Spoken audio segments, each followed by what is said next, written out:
So here's dough stretching. Okay. Okay. This is for future Sarah, James. It's very nice. Why don't you never write anymore? You never call anymore. Hi, old Scott. So this is a cold piece of dough, and this is actually a dough that they're going to use for a calzone. So it's not very big. So the one that you have at home might be a little bit bigger. But anyway, you coat the whole thing in a little bit of flour, and let's just do it right on the table. We'll clean it up later. Floured surface. Okay. Now to stretch it, all you do is, and is this similar to the way your dough comes out? Yeah, pretty much. Yeah. That's it. Take this, push it down with the edges of your fingers. Just push it straight down.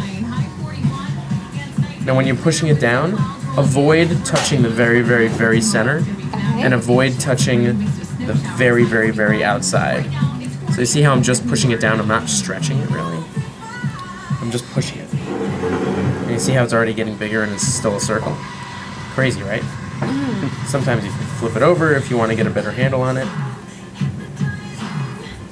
Once I get it maybe about this big, and the deal is you don't really want to touch it too much.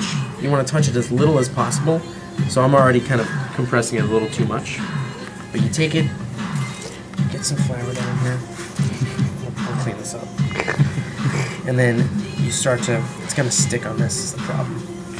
But you would start to pull it out like this. When I'm doing this, I'm turning it and I'm pulling it out, okay? And it's sticking a little bit because we're on this plastic thing. But just so you can see what it is it's sort of, my friend Mark calls this the DJ maneuver. Because it's like, spinning a record. Anyway, once you get it large enough, you can put it around your knuckles. And you just take your knuckles and you stretch it out. Putting your knuckles right underneath the edge. So remember, I haven't touched the edge very much. And that means that there's going to be some gas in the edge. And that's going to become the crust. Yeah. Exactly. Yeah, the crumb structure. What Okay, was so- the middle part not pressed in? Because I didn't touch that, because this way when I stretched it out, the middle stretched out more, and that evened it out. If I touched the middle too much and then stretch it, the middle would become really thin. Because remember, the most pressure is going to be on that center, because that's where there's the least amount of dough. Because when you're stretching it, you're pulling from that middle.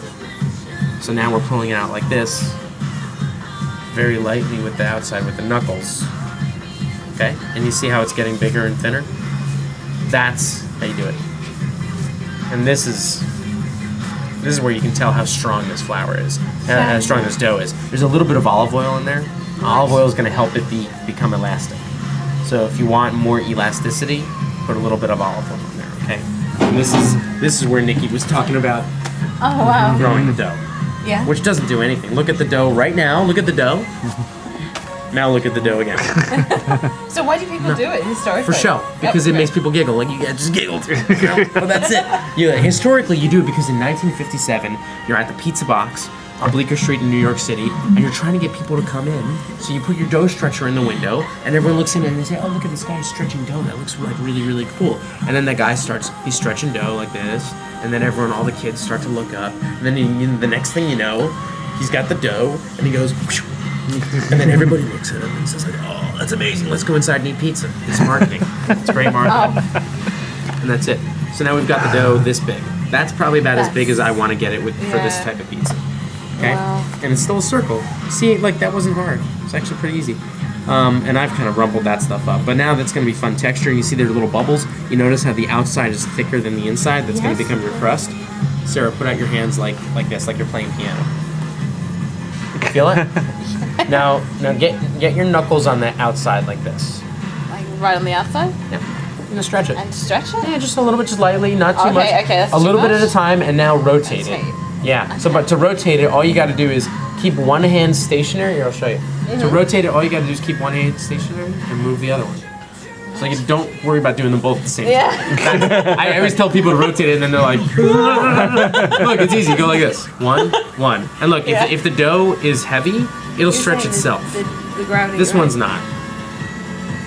But yeah, get your knuckles all the way to the edge. Because remember, if you stretch your dough in the center, you're going to weaken the center, and the outside's going to be, yeah, look at this. Now again, let's stretch it a little bit, and then try shifting it. Alright. Try turning it. It's almost like turning a steering wheel on a car. Yes!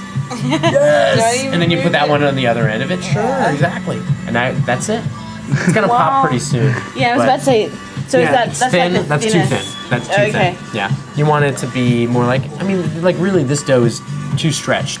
Because this was, remember how small this dough was? We Yeah. can get it much bigger if we want, but it's not going to be the kind of pizza you're going to want to eat, you know? Like, we can, you'll start to understand how it, you'll understand it by feel.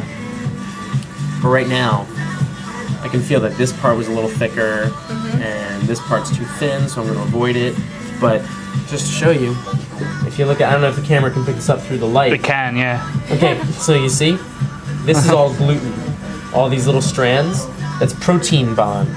And those protein bonds are what gives this dough elasticity. The outside of it, that thick part, that's your crust. You know a couple of things about protein. I'm a protein chemist, actually. Are you for real? Oh my god, so you know all what it's about. So you know all about gluten and gliadin, forming up, having a party, having a pizza party, celiac, you know, like we were just talking about. Yeah, so this is all, wait, so what does a protein chemist do? I'm actually more in cancer.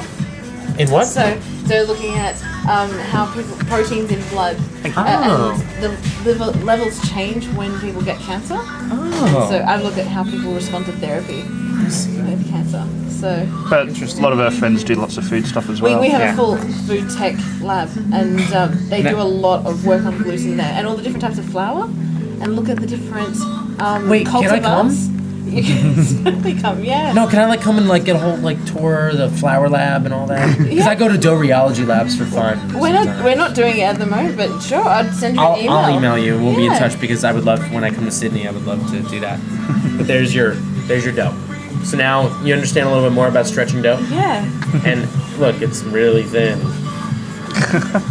You can keep on going. Amazing. And you see all those little bubbles? Yeah, and that's all the trapped gas. That's all. Yeah, those trapped gas, and that's going to become your bubbles in your pizza. Wow. It's going to become a beautiful texture. This is part of why not every place in the world has good pizzas, because not everybody realizes just how you do it. Not everybody understands how you do it. And I'm not great at it at all. This is not a perfect stretch at all. And this is too thin, but I'm just doing this to show you. It's still strong, it's still holding up. It's amazing. Wow. It's too big to throw it, but Yeah. kind of. Now you notice how when you catch it, you do it with your backs of your hands. Right, so If you were to, it's- yeah, so yeah. you don't pop right through it, you know. But anyway, that's it. That's dough stretching with Scott and Sarah and James. Oh, I just popped it. Now look at this. Here's last component is this is what your dough feels like when you first make it. Really dense, right? Yeah. Kind of like you know your dough is ready. You know you're finished making it. Yeah, when you poke it, it pops back like that. Yeah. But when I'm saying about pulling the dough out, it's gonna rip right now because I've Yeah. overworked it. But you want to pull it down and sort of go like this when I form my dough ball, and I pull this down to the bottom